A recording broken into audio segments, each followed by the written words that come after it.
अस्सलामुअलैकुम dear students, आपकी बहुत ज़्यादा रिक्वेस्ट आ रही थी कि जनाब ये इस असाइनमेंट की जाए। बच्चों, देन आई हैव डिसाइडेड कि यार मैं आप लोगों के लिए कर दूं। देखिए, वो कह रहे ब्रांच मैनेजर इज़ ये एक बहुत इंपॉर्टेंट कॉन्सेप्ट है। 25 प्लस कॉस्ट, इसका मतलब है कि जब आप इस क्वेश्चन में ना आपने लोडिंग निकालनी है। जब लोडिंग निकालनी है 25/25 125 करना है। देखिए 25 इसमें प्रॉफिट है और कॉस्ट को आप यहाँ 100 सपोज करेंगे तो सेल प्राइस 125 आ जाएगी। तो लोडिंग का क्या फार्मूला होता है?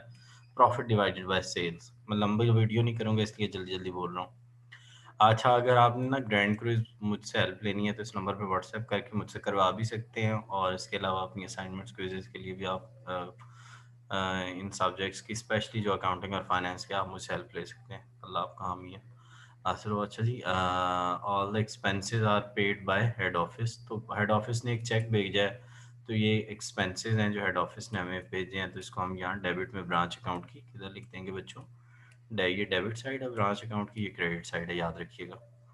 अच्छा, ओपनिंग स्टॉक, तो बेटे ये ओपनिंग स्टॉक मैंने लिखा और ये क्लोजिंग स्टॉक लिख दिया। एक चीज़ याद रखनी है, ओपनिंग स्टॉक पे भी लोडिंग निकालनी है, इसको स्टॉक रिजर्व कहते हैं। वो ये निकल आई। और क्लोजिंग स्टॉक पे भी आपने लोडिंग निकालनी है, क्लोजिंग स्टॉक की लोडिंग ये देखें, ये निकली हुई। ठीक हो गया बच्चों? इधर डेबिट क्रेडिट यार मैंने नहीं लिखा, वो लिख लेना इधर, ठीक है। अच्छा, during the year head office of कसूर गुड सेंट ये आ गई। और गुड सेंट पे भी याद रखना बच्चों लोडिंग होती है। इसके साथ गुड सेंट अकाउंट लिखना है, गुड सेंट अकाउंट दोनों साइडों में लिख लेना, ठीक है। अच्छा जी, उसके बाद वो कहता है at the beginning of the year furniture was purchase and the worth इतने बार। अच्छा, बिगनिंग में इतना फर्नीचर था, ये देखो मैंने इतना लिखा, और एंडिंग में कितना है, और इतना नया परचेज किया गया है। इतना बच्चों नया परचेज किया गया, तो उसकी पेमेंट आपकी पेटी कैश से हुई होगी। अच्छा, अब मैंने क्या किया हुआ है, ये देखिए ना, ये आपका ये फर्नीचर पुराना, ये नया, इन दोनों पे 10% पूरे साल के लिए 6 माह के लिए डेप्रिसिएशन लेके मैंने ऐड करके, अब मैंने क्या किया है कि इस फर्नीचर में इस 2500 को ऐड किया और उसमें से इस डेप्रिसिएशन को माइनस किया, ये मेरा क्लोजिंग फर्नीचर निकला है।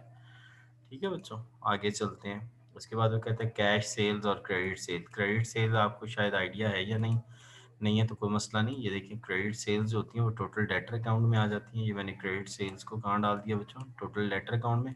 ओपनिंग डेटर्स यहाँ लिखिए, क्लोजिंग डेटर यहाँ लिखिए, बैड डेट्स यहाँ मैंने लिखे। अच्छा, ये रिकवर्ड बैड डेट्स हैं, तो दो शुड नॉट बी ट्रीटेड यार, ये तो नहीं आने चाहिए यहाँ पे। उसकी रीज़न ये है कि यहाँ पे सिर्फ सिंपल बैड डेट्स आते हैं, ना कि रिकवर्ड बैड डेट्स आते हैं।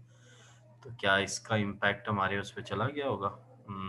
बिल्कुल चला गया जी, हर जगह पे चला गया। और यहाँ पे कितनी अमाउंट आई है? ठहरें जी 1 मिनट के लिए। 7,50,000 यहाँ पे 7,000, ठीक है। ये मैंने फार्मूला लगाया हुआ था तो ऑटोमेटिक उसने उठा लिया। एनीवेज बच्चों, मैं आपको बता रहा था कि क्रेडिट सेल्स यहाँ आ जाएंगी और उसके ना क्रेडिट सेल्स हमारी यहाँ आ जाएंगी। ओपनिंग डेटर यहाँ लिखूंगा, क्लोजिंग यहाँ लिखूंगा, इन दोनों को ऐड, इसको माइनस, तो ये कैश रिसीव फ्रॉम डेटर आएगा। इसको पैटी कैश अकाउंट में ले जाऊंगा। ये जो कैश रिसीव फ्रॉम डेटर है ना, इसको कहाँ उठा के ले जाऊंगा? पैटी कैश अकाउंट में। तो इसको ये देखिए, मैं कैश रिसीव फ्रॉम डेटर्स को पैटी कैश अकाउंट में उठा के ले गया।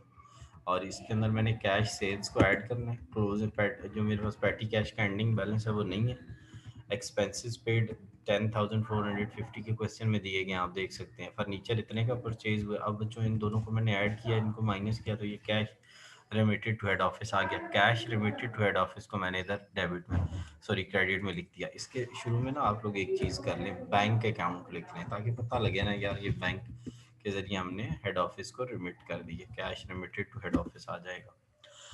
उसके बाद बच्चों आगे वो हमें कहता है ओपनिंग क्लोजिंग रिसीवेबल्स। ये देखें, ये ओपनिंग रिसीवेबल्स हैं और ये क्लोजिंग रिसीवेबल्स हैं। इनके साथ वैसे लिख लेना चाहिए क्लोजिंग और ओपनिंग का वर्ड, ठीक है। इसको थोड़ा यार आप लोग लफ्ज़ों को रिफाइन कर लेना, मैंने जल्दी में बनाई है, मुझे कहीं जाना था तो मैंने कहा यार, लेकिन मैं आप लोगों को सोल्यूशन इसका दे दूँ। क्लोजिंग रिसीवेबल्स इसके साथ बेटा लिख लेना ओपनिंग रिसीवेबल्स। कोशिश करना ओपनिंग वाली जितनी चीज़ें हैं ना उनको बिल्कुल टॉप पे लिख लेना, जैसे opening account receivable, opening furniture और ओपनिंग स्टॉक सबसे ऊपर, बाकी चीज़ों को नीचे लिख लेना यार प्लीज़ में, ठीक है। आई होप सो आप कर लेंगे ना। अच्छा बेटे, ये हो गया। उसके बाद रिकवर्ड बैड डेट्स हमारी क्रेडिट में आते हैं, और इसके साथ भी हम शुरू में बैंकिंग, यानी हमारे बैड डेट्स हुए हुए थे, किसी को तरस आया उसने हमें पेमेंट दे दी। और क्या यार, तरस ही आता है तभी पेमेंट करता है, मैं तो कोई नहीं करता इस दौर में। अच्छा बच्चों, अब सिंपल हो गए मामलात। मैंने यहाँ ये अपना बनाया debtor account, receive from debtor निकाला, उसने कहा है रिसीव फ्रॉम डेटर निकालें, तो ये मैंने वो निकाला, उसको इधर पुट किया, कैश सेल्स इसमें ऐड की, ये दोनों माइनस किए, cash remitted to head office आ गया, इसको मैंने ऊपर लिख दिया, cash remitted to head office यहाँ आ गया। इन सबको बेटे मैंने ऐड किया, इन सबको माइनस किया, तो ये मेरा क्या निकला है, प्रॉफिट एंड लॉस अकाउंट। ठीक हो गया, तो ये मेरा प्रॉफिट एंड लॉस अकाउंट निकल आया। होपफुली अगर इसका सोल्यूशन, अच्छा अगर आपको ग्रैंड क्विज में हेल्प चाहिए तो आप मुझसे कांटेक्ट कर सकते हैं। अगर ये बच्चों सोल्यूशन चाहिए मुझे व्हाट्सएप करना, मैं आपको भेज दूंगा। बाकी मामला आपके पास हैं। Finance 611 assignment, assignment 1 branch account लें जी, ये बन गई आपकी ब्रांच अकाउंट। और बाकी आप ये है कि इसको अपने दोस्तों से शेयर करें, और चैनल अगर हेल्पफुल हो तो सब्सक्राइब कर लें। Thank you very much.